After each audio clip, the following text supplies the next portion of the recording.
Hello guys, good evening.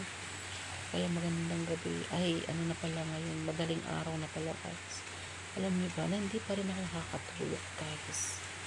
Kasi nga may typhoon, di ba? May bagyo. So, medyo malakas yung hangin, kaya hindi ako makatulog. Kasi naririnig ko yung ano ng bubungan namin sa may bandang taas.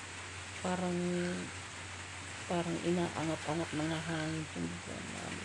Kaya hindi ako makatulog.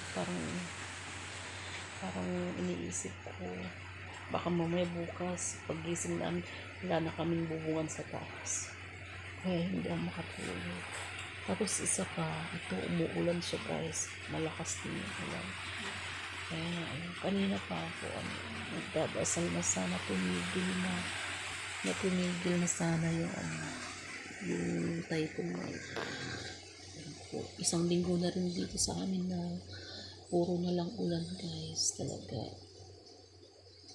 Sana matigil na talaga. Anong oras na, alauna mahigit na. Hindi pa rin ako nakakatulog talaga. Grabe. Gusto ko man matulog pero hindi ako makatulog sa maingay na tunog ng ng ulan sa kahangin.